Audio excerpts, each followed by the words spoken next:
95% of enterprises are showing no ROI in the adoption of AI. Recent data point that came out from MIT. Many folks don't understand, well, how can that be? We're going to leverage the data within the organization. Crappy data in gives me crappy data out. Certainly don't want that within my AI products. A gentleman said to me, well, Lisa, you don't need to be a CEO because that will be replaced by a robot as well. I thought, is this the world that we actually want to live in? That's what your talent hears. I'm removing you because my ROI is based on you. Hello, everyone. Welcome to another episode of This Is M&A. My next guest is the founder and CEO of Davis Core Advisory, a seasoned board director and nationally recognized technology executive with over 30 years of leadership across healthcare, technology, government, and academia. She's modernized multi-billion-dollar organizations and even revitalized Intel's $9 billion enterprise and government data center business. She's also served as CIO at both Blue Shield of California and Georgetown University. Her federal career spanned more than 2 decades, including CIO roles at the U.S. Marshals and the counterintelligence field activity in Department of Defense. She currently serves on the boards of Movius, Pager Health, Saltgrass Capital, and 3S Strands Global Foundation, and is an executive in residence at Progress Partners. Along the way, she's been recognized by Forbes, Orbi, and inducted into the CIO Hall of Fame for her work in digital transformation, AI, cybersecurity, and leadership development. In her spare time, can you believe it? She has spare time. She's a health and wellness nut, often biking, hiking, or out on the water in sunny San Diego. With that, everyone, please meet my guest, Lisa Davis. Thank you, Steve. Happy to be here and been looking forward to our conversation. Definitely. I've been looking forward to as well. That introduction, you've accomplished a lot, but there's one other piece that I didn't mention in the intro, and that's that you're working on a book. And I believe the title of the book is The Only Woman in the Room. Yes, yes, it is. This has been one of my top priorities this year. I've been thinking about writing this book for a couple years now, and it's actually becoming a reality. I'm super thrilled. We're looking at pre-launch in January of 26 with the book launch happening in March. So Oh, that's exciting. more to come on the book. Exciting. Congratulations. I know I have 3 or 4 people on my LinkedIn that I feel bad because I keep leading them on saying, hey, I am interested in writing a book, but it's just finding the time. And so kudos to you for finding the time to make that happen. Thank you. Yep. Yes, it's been a labor of love. Definitely, definitely. Well, I'm happy to have you. You and I had some previous discussions. I'm excited about the topics. It's a little different, right? It's not straight up the fairway in terms of mergers and acquisitions like some of the past guest speakers that I've had, but it's in line with the goal of the podcast, which is to really drive thought leadership that's going to help CEOs, CIOs, C-suite either avoid costly mistakes or do things right. And so the topic we're going to be diving into at a high level is really reinventing leadership in the age of digital transformation and boardroom shifts, right? Because the dynamic of how you lead a modern business today has shifted tremendously with AI. What we're really going to unpack, though, is from CIO to the boardroom, right? How executives can pivot to portfolio careers. We're going to talk about scaling through technology, what CEOs should expect from a modern CIO. And then also, you're a woman in business, and we're gonna touch on women in leadership and the future of inclusive innovation. Lisa, what should be the kickoff point here? Where should we kick things off at? Why don't we start by thinking about, we've heard the term and used the term digital transformation. Geez, for quite a number, many years, I think all the way back to when we started talking about cloud computing. So I want to say maybe it's been about 20 years. But I think digital transformation is still applicable because I view what we're doing in artificial intelligence as the next accelerated chapter of digital transformation because we still need to automate processes. We still need to look at our data infrastructure. We still need to understand what are the outcomes we're trying to drive as an organization or the company. So AI is another extension, Right. certainly an accelerated extension of what we've all experienced as C-suite leaders and certainly as CIOs in enabling and driving digital transformation in our organizations. So when you think about digital transformation, how does it actually create, I guess, enterprise value, not just efficiency? Yeah, it's a great question, Steve, because I think many times when we use the term digital transformation, or let's just say we're driving a digital transformation in our organizations, we put a lot of focus on the technology piece. Mhm. And yes, technology is certainly a swim lane or a component of what we're driving in transformation. We seem to lose the focus on all the other elements that need to be integrated, such as people, process, culture, change management, communication. And it really needs to happen from leadership down through the organization, aligned to a strategy. And to the question you just asked, what are the outcomes we're actually driving to by doing this transformation? Mhm. Whether that's from a digital data perspective or, frankly, from an AI perspective. And many times, organizational struggle as to what are the outcomes, what is the ROI, what is the Mhm. value I'm driving by investing, and it is an investment, investing in transformation in the organization. Makes a lot of sense. We're at ShareVault, we're actually going through a transformation as we speak, where we were a traditional SaaS company, but now we have to shift and we got to keep up with the world as it evolves and become an AI company, right? And so trying to transform into that, while at the same time we're transforming to becoming an operational excellence type company, right? It's a lot of work. There's a lot coming at you fast in this modern era. Yeah, it sure is. It's a lot of work, and I think we're moving faster and faster. And that's why looking at the transformation holistically in Mhm. terms of the impact on Yeah, your people, on your culture, on operational excellence, which needs to be table stakes and foundational as you drive that change across the organization. I'm a huge fan of Cotter in his, brilliant change management book from, geez, I don't even know how many years that was put out. But his, I think it's an 8-step process of identifying how you're going to make that change in the organization. Who are your change catalysts? Who are going to be your namesayers? How are you going to communicate it and yeah. align strategy and outcomes in the organization? Where are you going to find small wins? And of course, the concept I love is this concept of a flywheel, building that momentum of energy and inspiration to get people behind what we're trying to drive as leaders in this transformation in the company. You mentioned Flywheel just for the listeners. There's a book out there. I apologize. I can't recall who wrote it, but it's called Turning the Flywheel. If you haven't read it, it's definitely a good read. At ShareVault, we have a flywheel that is overarching for the company. And then each department has a flywheel that we operate. It's not one big breakout win that we're expecting. It's a bunch of incremental wins through making sure that our flywheels are operating, and we're all rowing in the same direction, to accomplish, momentum and continue to build that momentum where it becomes unstoppable momentum, right? Which ends up in the results that you're looking for. Just to go full circle on change management and the importance of it, just to talk about it in relationship to M&A. We had a podcast not too long ago that talked about this. The people component is so important, the culture component, not just through a transformation, but also through exits. The people component can make or break the success of a transformation. It can make the success of a post-merger integration. People are extremely important, making sure that the culture is aligned, that there's complete transparency, good communication, etc. Um, you've led multi-billion-dollar transformations. What are, I guess, some of the common missteps you've seen CEOs make when they try to scale with technology? And honestly, this is just a genuine interest in my end to make sure I'm not missing these steps, right? Yeah, no, and we talked about it a little bit in the first question is we seem to focus on the technology to a fault.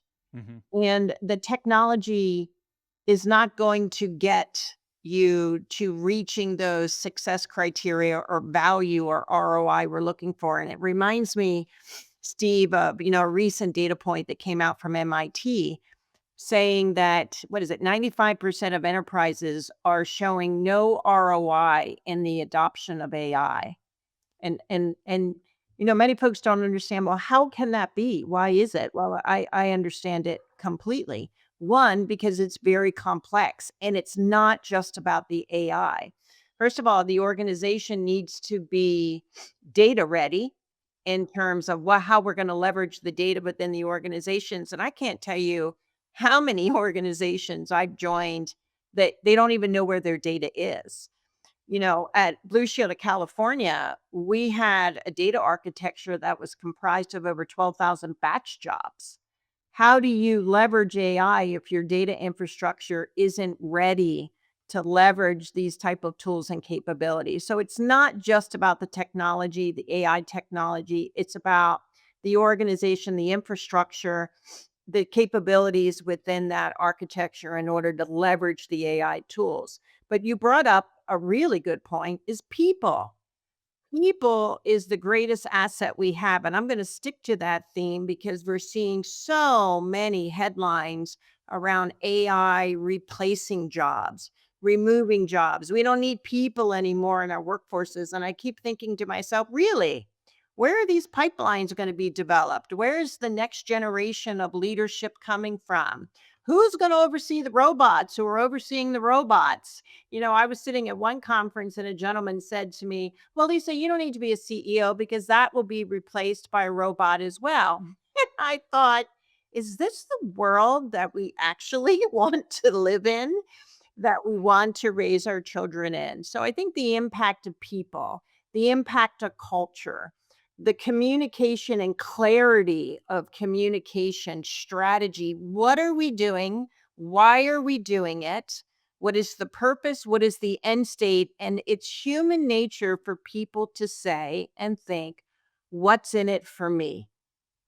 What's in it for me? Is Steve, are you bringing in and turning us into an AI company? And at the end of it, I don't have a job anymore, right? There's a real question So, that people so have. thinking about all those other things, people, process, and technology, and building out a framework that addresses all of these various, I'll call them swim lanes, and having accountability in the organization, having champions in the organization, and really importantly, having that leadership aligned and singing the same song, delivering the same message. That clarity of message is really important in having a successful transformation. Yeah, agreed, agreed. I know through our transformation, what's been top of mind for me is transparency Yes, and communication, right? yes, I think communication is extremely important.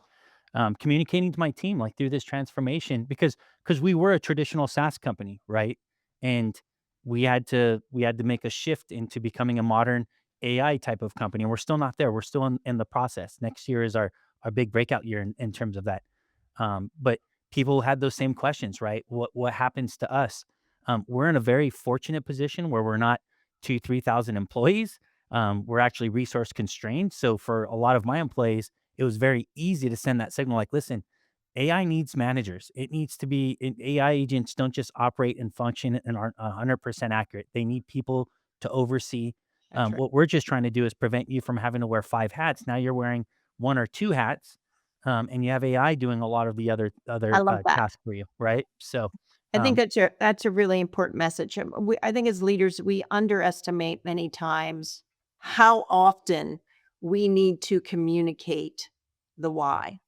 yeah, Um, and it gets lost in translation. The larger the organizations get, the more global the organizations get. I was doing a podcast yesterday talking about insourcing, outsourcing. hmm What does that look like in the era of AI?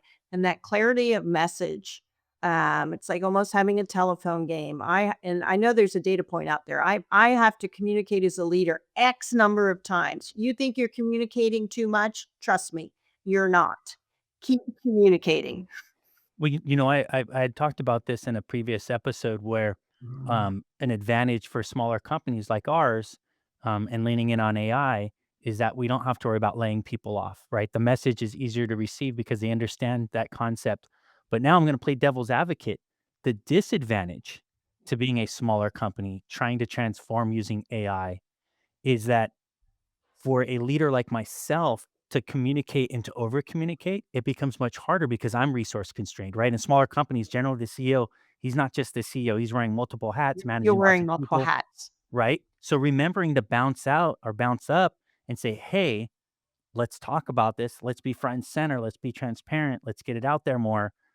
Just something as we're having this discussion made me realize I need to do more of, right? Because at times you get so caught into the day to day, it's already hard enough to break away from that. Yeah. But you got to remember to put a list of, hey, X amount of times we want to talk about these things. I like the tip you gave there. Just It is harder to do that, but I think it's a great point for our listeners is, when you're juggling multiple hats, Mhm, and it happens to all of us, the best of us as leaders, executive leaders, that we get pulled into the day-to-day transactional work of what we're doing and why we're doing it, and we get focused on the technology itself, trying to drive an ROI, financial outcomes, whatever it may be. mhm, May a lot in this environment, cost efficiency reasons and why we're doing things.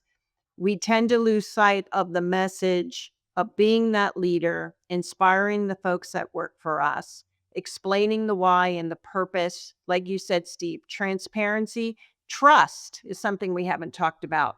Building trust with my teams so that no matter what we're going through in this journey and this learning into being an AI company, they know that we're in it together and we're gonna reach that end state together as well. right, right. Makes a lot of sense. Well, let's before we shift topics, I just wanted to close out on ROI because you brought up, AI tracking ROI. I'm gonna have to do some. I'm gonna have to use some AI chats to find out is there a technology out there that helps you with that. There might already be, but have you seen anything that companies are doing that are really helping them to track kind of that ROI? I think there's two ways to look at it. There's ROI from how they're using AI to operate, to function. And then there's the other side of it, which is probably a little easier to quantify, which is more the ROI from what their offerings might be delivering as a result of AI, right? I think the common one, and this is where I think there's an opportunity that gets us into this mindset of, what I'm losing, instead of amplifying the potential of what I have with my talent. Mhm, The message becomes, I'm removing you because my ROI is based on cost, dollars, efficiency. So we're focused heavily on the tactics and driving cost efficiency out of how I do business. And guess what? That's what your talent hears. mhm, That's what they see, that's what they hear, that's what we're doing. So that's number 1, and I think we have to broaden how we articulate the enterprise value or ROI out of the implementation of the data or AI that we're trying to deploy within the company. One of the things that enterprises struggle with, and I've seen this time and time again, is you get a list of, I'm going to make this up. I have 100 AI pilots or potential things that I want to do. mhm, And many times those, from the business partners, things that may optimize how we do things, we don't identify what is the value or ROI or outcome by doing that. What I'd like us to think about is, how am I improving productivity within the organization? How am I increasing my customer retention? How am I improving the customers that are now coming to my website and that we're doing business with? Versus what am I pulling in terms of talent and cost out to deliver the outcome? So I think we have to flip the value and ROI conversation. And we also need to recognize from an enterprise lens, it's complex, mainly because our infrastructures, we have legacy, we have hybrid infrastructures. Many enterprises don't understand where their data is. I'm a big believer, crappy data in gives me crappy data out. Certainly don't want that within my AI products or AI models. We have a lot of regulatory, security requirements we need to think about on an enterprise level, depending on what that company is particularly doing. So there's a whole set of criteria that makes integration and adoption just much more complex to do. And that coupled with a list of 100x things that I may want to do as an enterprise, how do we get laser focused? Let's get really laser focused around automation, understanding the process, understanding the sources of data, understanding the outcomes of what I want to improve from a customer standpoint, an efficiency or productivity standpoint, and putting in the AI. It's interesting. I've yet to obviously because of the emergence of AI over the recent years, and I've been at ShareVault for quite some time. But being able to found or start with a company that started with that AI first mentality Yeah. is going to be so different. I have 20 years of baggage, right? So the data where it's at and bringing it all together and all these things, knowledge base for our support, so our chatbot can actually use a good knowledge. Like it's a That's right. heavy lift, right? It is a Versus heavy if you're building a business with that in mind, front and center, it's going to be interesting to see how those businesses are already here. They're here. I think I heard someone saying there is $100 to $200 million business already that was more heavily towards AI agents versus employees. I think there's word on the street like who's going to be the first $1 billion company, right? With I know. a single founder, right? So it'll be interesting to I see. know some of those companies now. Yeah, One founder and all AI agents doing all the jobs, it's primarily an commerce, yeah, direct to consumer business, but still finding it more difficult than he anticipated doing it. But you reminded me of something. Remember when we were making a transition to cloud computing? I do, I do. All those companies that were cloud first, right? They Yep, didn't have a legacy infrastructure right, that they needed to think about as they were going to migrate to hybrid cloud or have a cloud first strategy because I built the company with my infrastructure already leveraging cloud technologies. yep, So yep, I feel like in this AI era that we're in, it's very similar to the cloud migration. Am I an AI first company, an AI enabled company, or do I need to think about what is this infrastructure I have in the company? Where is my data architecture or infrastructure at, my data sources? And how will then I modernize or transition that in order to adopt the full power of what AI brings to the table? yeah, and that's kind of where we're at. There's the way we're looking at it, the lens we're looking at is there's kind of a couple directions you can go. One is, do we just take a wrapper and put it around Yeah. someone else's innovation and leverage others? And there's, do we innovate, right? And right now we're doing a lot of the wrapper stuff because that's just kind of part of the course right now, right? There's just basic things that people expect out of a modern tech company at this point, right? You expect a chatbot in your platform. You expect to be able to change languages, all those things, but then there's a whole nother suite of things that we're trying to innovate on, just balancing the 2. It's complex. It's definitely complex, especially given, 20 years of historical data. Let's shift gears a bit. So let's shift gears and go down the path of um, one of the topics, which was from CIO to the boardroom, right? That's something that you've done, and how executives can make that pivot to portfolio careers because I'm going to go full circle back to mergers and acquisitions, founding and funding and exiting a company, which is the goal of a lot of our listeners. There is a point where they have to ask themselves, what's next? What's my second act? What am I going to do from here? There's a lot of emotions tied to it. Actually did a podcast on that in itself. It's an emotional experience. And a lot of folks think that, even myself, I've been at ShareVault now for 10 years. It's like, what's my next act? Right. How is AI going to, how is AI going to shift that next act for me? Maybe you could speak to that a little bit since you've gone down some of those paths already. Maybe you could speak to that for a Yeah. second.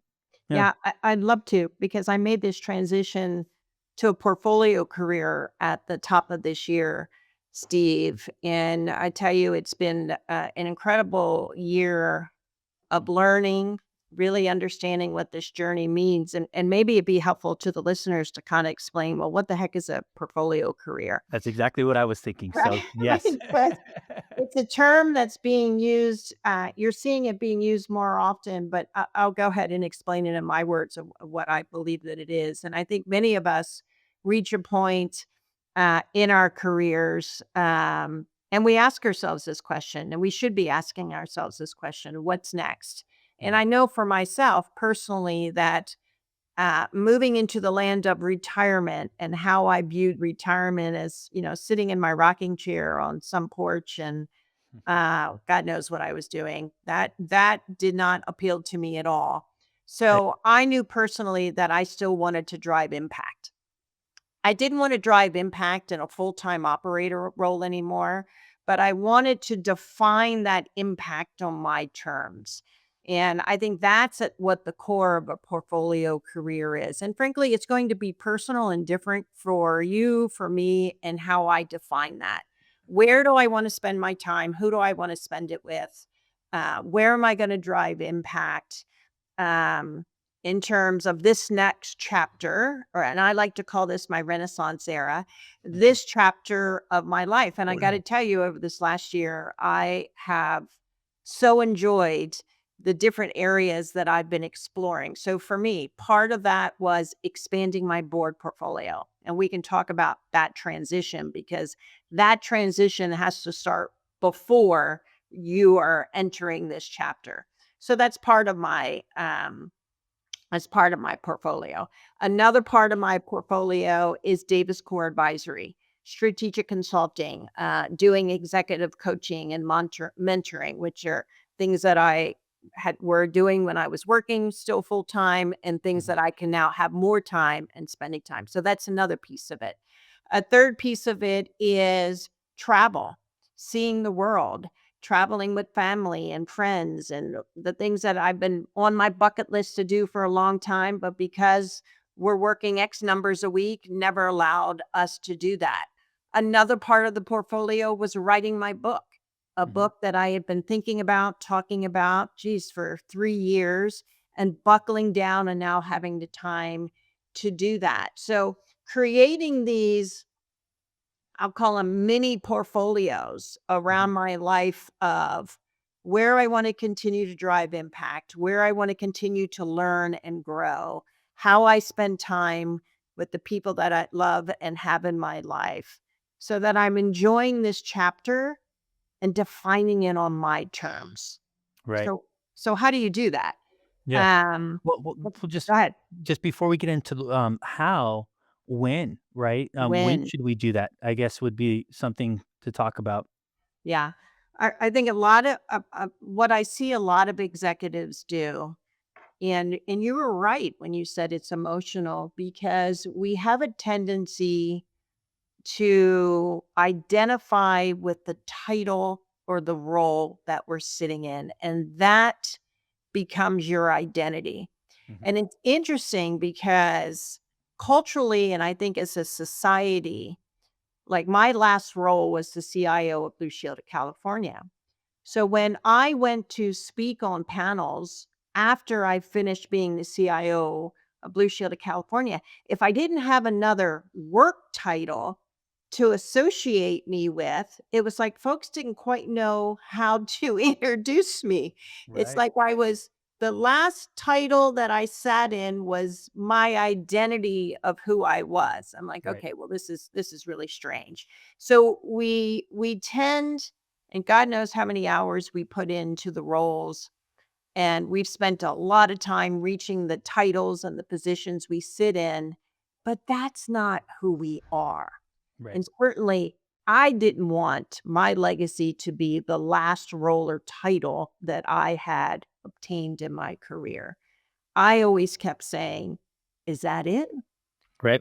You spend 35 years, 30 years reaching the pinnacle of your career, and then that particular role ends, and we're in an environment now, and I'm seeing this time and time again, where the layoffs, the quiet layoffs, Mhm. reduction of leadership, and people find themselves maybe in their mid 50s, early 50s saying, "Oh, I wasn't ready for this. What am I going to do now?" So the advice I would have, and what we should be doing, is you need to plan for this next chapter. Um, if you're looking at board roles, you should be thinking about board roles 5 years in advance to when you're ready to do that full time. So in my case, I was able to do board roles in addition to being a full-time operator. So I started building my board experience, geez, almost 10 years ago, as a CIO or for any C-suite executive. So my first piece of advice would be don't wait to reach that point and all of a sudden you get a surprise notice. Or you retire and you plan it appropriately. And then you say, okay, now I'm going to go start and do XYZ. I would Right. say plan them in parallel. And from a board standpoint, start at least 5 years in advance. Let's dig in there a bit. What's the real science behind that? Being Wow. able to land a board seat, right? How much of it was your own personal network versus, I guess, executive search firms versus whatever else, right? What was your path to the board seats? Well, the data point is only 20% of board seats actually come from executive search firms. Hmm. And that means 80% of board seats come from your network. Hmm. So don't wait if you think you're going to build your network in the fourth quarter before you jump into board roles, right? That this is not going to work out. It Right. may, but unlikely it will work out for you, right? I'm a huge believer, and certainly in the young folks that I mentor, you build your network from the day you start your first job, from the day you're sitting in, from being in college to thinking about what your career is, build your network. Because in my case, my network is what brought me my last 4 executive roles. I never applied for any of those roles. It was my Right. network that brought me those roles. And the network will ultimately help you land a board role. Of course, for women, for diverse, um, Black, Hispanic, oh man, it's hard. And in the environment we're in today with the removal of DE and I, um, it's become even harder. We had reached about 30% representation of women in boards. We kind of hit at a standstill about a year ago. I wonder what that correlates to. And now we're starting to decline and maybe keep a couple steps backward. So it takes focus, targeted focus on Hmm. what type of board you're looking for. How will you build your board bio and resume? Um, Board work is hard work, Yeah. uh, and you need to be ready to dedicate the time that's required to sit on those boards to really support that leadership team. And you got to be all in terms Hmm. of what it takes to be a board member. So there's training involved, there's certifications, there's board bios and resumes. There's a lot that goes into it in terms of being board ready Right. and serving on boards. Got it.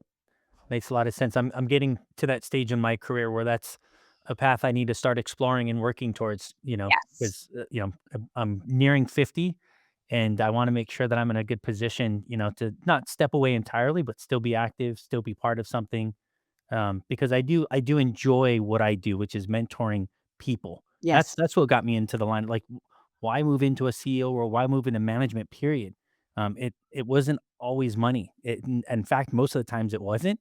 It was more knowing. To your point, what do you want to be known for? It's not being known as the CEO. I want to be known as the good dad, the good family, the good person, but also the individual that helped others accomplish their goals, their objectives. The most rewarding part of my role is when I get a phone call from a guy who said, 10 years ago, who says, "Steve, your coaching, your guidance, I'm now over here making 300,000 a year." When I coached that guy, he was making 30,000 a year, right? That's awesome. Yeah, That's the rewarding part of exactly. this. It's impacting people. Yes. And, one of my favorite quotes is by Maya Angelou's, "People forget what you said. People forget what you did, Yep. but people will never forget how you made them feel." Yes. Yes. Very true. Right? So when you have that network and you care about the people that are on your team, that you care about the people that you lead, and you're investing in their success, that network will continue to grow and expand, long after you left your final job or Right. whatever that job was. And part of it also, and it's probably worth talking about, is I feel like boards are still trying to catch up in terms of where we are from a technology standpoint. And of course, I believe every company is a data tech AI company today.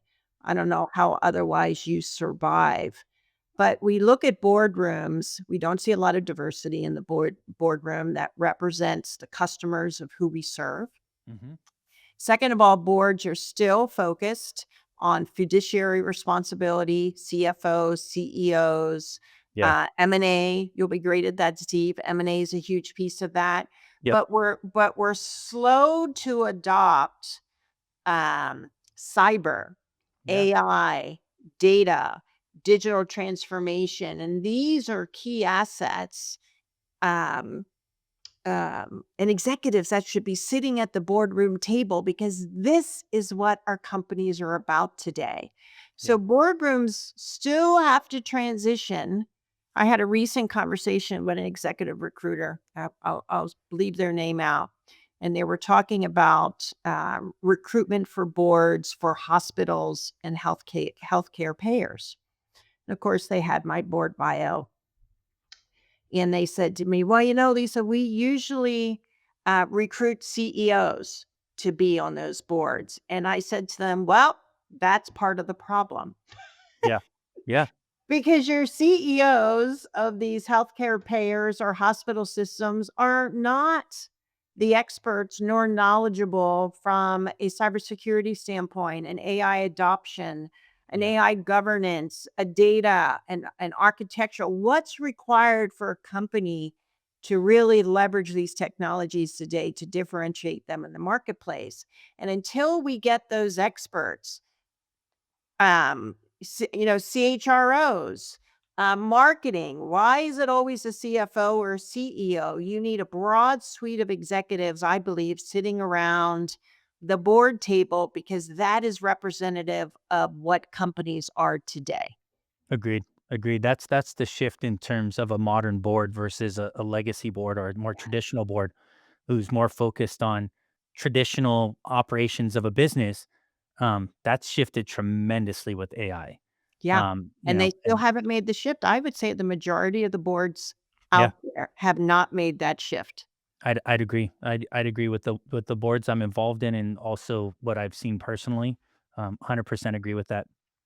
When just to talk about, just to start tying out on the last topic, which aligns perfectly with the book that you're writing, right? The only woman in the room, that's been you, right? What's that been like, and what's kind of kept you moving forward? Yeah. This is the therapy I've been going through writing my book. Yeah. Steve, I didn't think I was going to catch you off guard with this question. I grew up in Department of Defense. I actually started working for the government as a high school senior. Wow. Um, my dad found this great ad on the paper in Lakehurst, New Jersey. My first job was at Lakehurst Naval Air Engineering Center. Boy, I can tell you that was loads and tons of fun as a high school senior because they were trying to recruit engineers to come work for the government. So it was a special program. And I was majoring in computer engineering. One of the first of that major, actually. I think there was only about 6 universities that offered that major at the time. So, going through, went to school at Syracuse, continued working for the government. My experience and leadership style was really shaped from those 26 years that I spent in Department of Defense and Department of Justice. Mhm. So I became very, geez, I'd hate to use the word comfortable, but certainly it didn't surprise me when I was the only woman in the room, Right. um, and what that felt like and what it took for me to be able to persevere in that environment, and frankly, that's what the book is about. How do I help other women persevere in their careers? How do I attract women to come into the field of technology, to get involved in AI? And what's it going to take to be able to continue towards their professional goals? And by golly, I hope and my wish is the journey is easier for them than it was for me. So Right. what did it take for me? And I kind of break it down into 2 words: grit and perseverance. Right. Grit, I'm going to keep putting one foot in front of the other. And by golly, it's not going to distract me from my long term goals. And I'm going to persevere and succeed in spite of it. Yeah. Yeah. Right. And Yeah. that was just my determination as a young woman, um, of finding who I was, um, how I was driven, what I wanted to do and accomplish in my career. And it was hard. It was hard. And that is really why I've taken the time to write the book. So many women think it must be me. Right. It must be me, or I'm lonely, I feel this way, and I wanna dispel those myths. It's not you. It happens to all of us. How Mhm. can you be better prepared, and what is it gonna take for you to succeed? And still today, because part of the title we're thinking about the book is, "Still the only woman in the room?" Because we seem to be going a little backwards Right. versus moving forward in this day and age in terms of women aspiring and reaching whatever their personal or professional goals are. Yeah. Yeah. I think you hit the nail on the head with the importance of grit and perseverance and just pushing forward. My background kind of there's some similarities, obviously I'm not a woman in business, but You're not? but I'm not a woman in business if that's not obvious. but Um, but I also when I joined tech, gosh, what is it? I've been saying 15 years, it's probably 20 years now. I didn't go to college. I started at the very bottom. I was in a call center. I was a guy on the phone making cold calls, right? That was the background I had. I went to college, I think, when I was 35. At that point, it was just a formality. But I was always at a bit of a disadvantage in my career, right? I was competing against people with MBAs, BAs, etc., who had a completely different upbringing than I had, and the rest is all the rest. And so, but what got me through it was I set a goal. I knew where I wanted to get to. It's funny because when I reflect back to my interview at that company, I was making a career shift at the time when I got into tech, and one of the comments were, "Why would you take a 30K a year job? You've already made more than that even at that time." I told him, "Well, I'm applying for the CEO's job. I just know I gotta start at the bottom," you know? And he liked that about my response, I said, "Someone here makes 300, 400K a year. I just know I to get there, I gotta put the work in and put the grit and the grind," and That's it took right. long hours. I mean, it was long hours. There was times where at night where I'm looking up, "What on earth did this guy just tell me?" I couldn't even, I didn't have a college degree, and some of the words didn't make sense to me, and so I was at that bit of a but I stayed 2, 3 hours after work to figure it out, right? That's right. Spreadsheets, I didn't know what to Figured it do. out. Yep, yep, And you know what? It didn't have anything to do with a college degree because I had a college degree and a master's, and when I was at Intel and yeah, sitting at tables at Intel, I would say, I must be the dumbest person in this room because I don't understand a darn word not one person said in this entire yeah, conference room.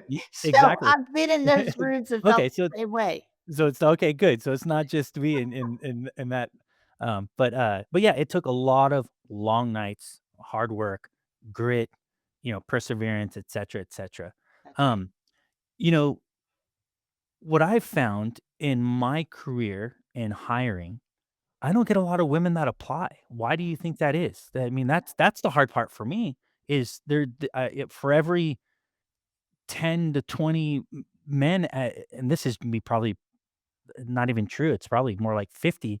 I get one woman that often applies, right? Yeah. What have you seen in your career on why that might be? First of all, we have a pipeline problem.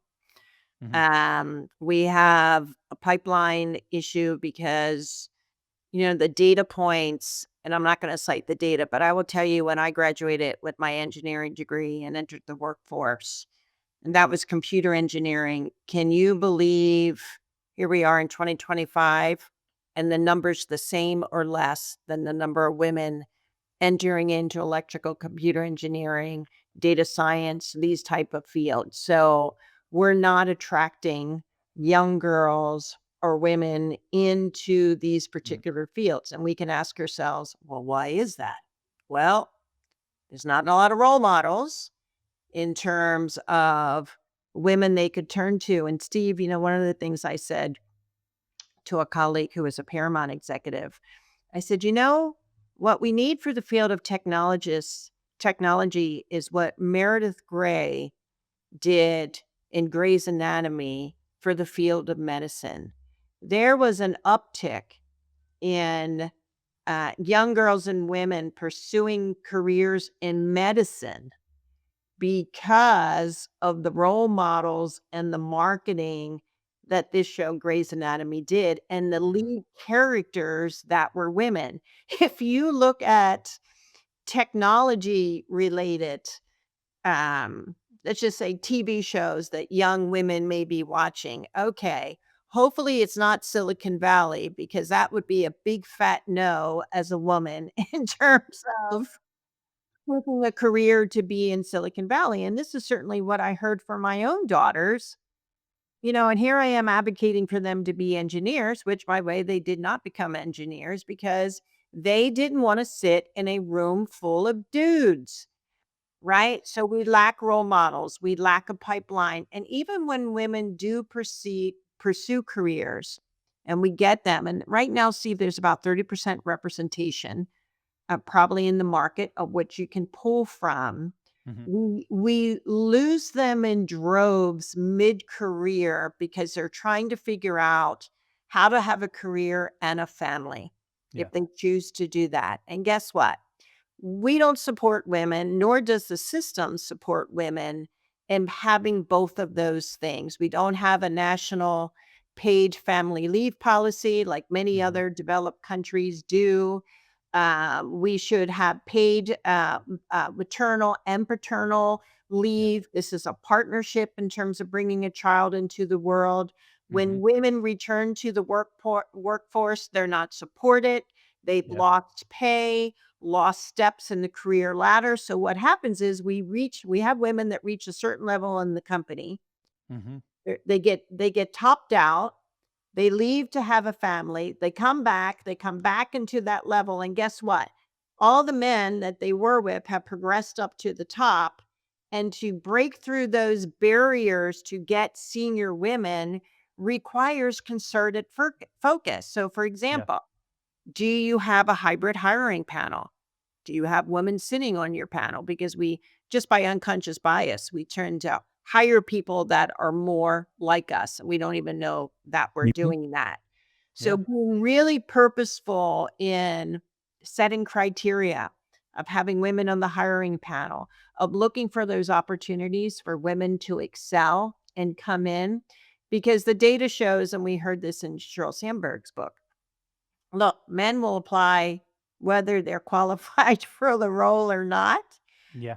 Women, and I had women in my own organization, I'd said, "Why aren't you applying for this role? You are ready."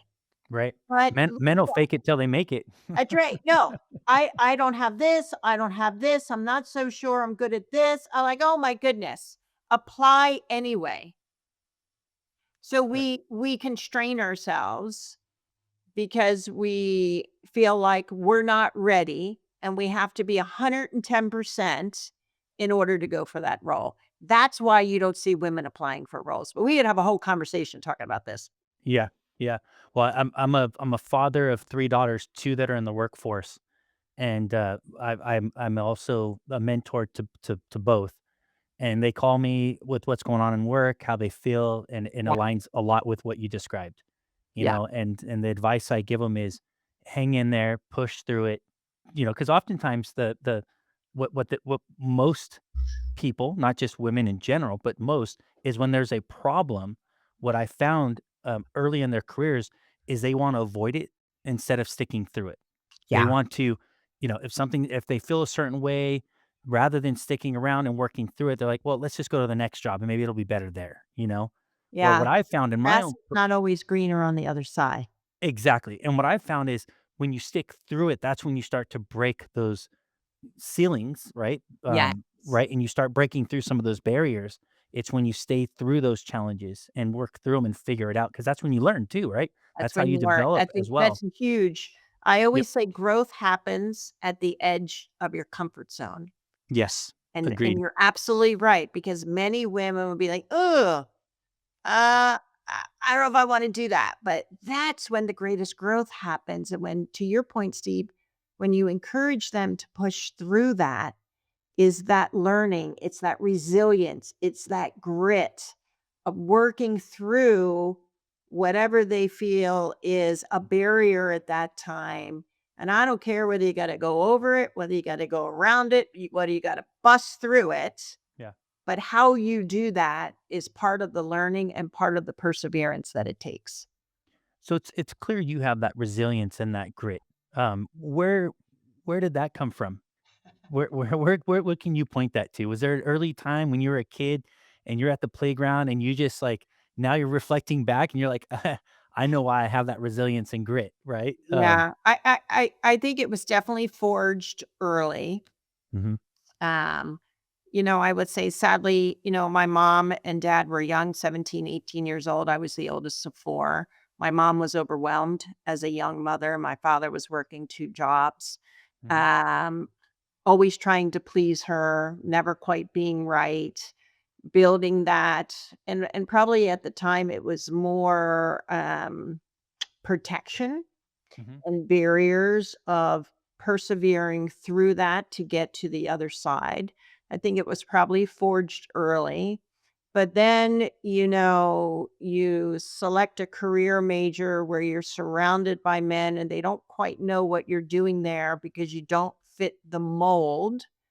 And it would have been easy to say, and believe me, I thought about it a lot of times. Man, it'd be a lot easier to be a management major. mhm, Maybe I'll just transfer to business, but nope. I was going to continue to grit it out, put one step and persevere through those barriers. And at the same time, working in Department of Defense, where I was the only woman there. So I think the experiences continued to shape me in terms of building that determination and resilience of what it took mhm. to survive, to persevere, to make it to the other side. And I certainly don't wanna encourage, parents to create the type of upbringing that I had, but I do think there's opportunity as parents, and certainly with my own kids, is we're in a generation of helicopter parents where we want to remove discomfort from Yeah, our children, yeah, right? yeah. And we do that with I'm guilty. right? No, well, we all do it. Yeah, I'm guilty myself in yeah, terms of we want what maybe we didn't have or the experience that we didn't have growing up, certainly in my case. We work so hard to give them choices and opportunities maybe we didn't have, and we fall into a trap of because we're doing it for the right reasons, we remove discomfort from what they need to go through as they mhm, grow up. And I would encourage parents to think about there's lots of opportunities where teaching them to move through the discomfort, to problem solve, to stand on their own and build the confidence to work through that discomfort, oh man, will serve them as a lifelong attribute. yeah. There's definitely a lot to be said to that. I struggle with it. So I have 2 that are, already grown up out of the house, and they're doing great. I'm proud of them. But then I have a little one, a little 4-year-old. I started all over again. I had kids at 18, 19. My household resembled a lot of what you said you were raised in, which is I was a single dad raising 3 kids at that time and multiple jobs. And so my kids, there were some challenges there, right? It's not that I was a bad parent. I was doing the best I can with the right with the with what I had. Versus now, fast forward, I have a 4-year-old where I have time, money, patience, right? I'm older, all of those things. And I'm more of a helicopter parent, but I'm trying to figure out how do I balance that because I Yeah. actually believe even in my own personal raising my kids, the first 3, and then also in my upbringing, my mom was a single parent, Yep. young parent, multiple jobs, same thing. It built me, right? I saw her build her business. I saw what she did. It built me, my resilience, my et cetera, et cetera, et cetera, right? Who I am today. And so making sure you balance that, I think it's important. So, um, well, listen, I wanted to give you an opportunity to talk about how can people get in touch with you and why should people get in touch with you? Well, thanks, Steve. First of all, I would encourage you to follow me on LinkedIn. On LinkedIn, I have also a link to a Substack page, and a lot of that content that I put on LinkedIn and Substack are all content that is leading to the book being launched next year. So, Lisa Davis, I know there's a lot of Lisa Davises. But find me on LinkedIn. You're sure to find me. Follow me on Substack. I'd love for you to be interested and pre-order the book, The Only Woman in the Room, subtitle coming soon. That's going to be launching here at the top of the year. And we'll make sure we share all those details as well. Um, I'm sure our listeners are going to love our conversation. I enjoyed the conversation. There's so much overlap in how we think. This was definitely a conversation I enjoyed. There's also a lot that we didn't unpack, but we did unpack a lot, which is great.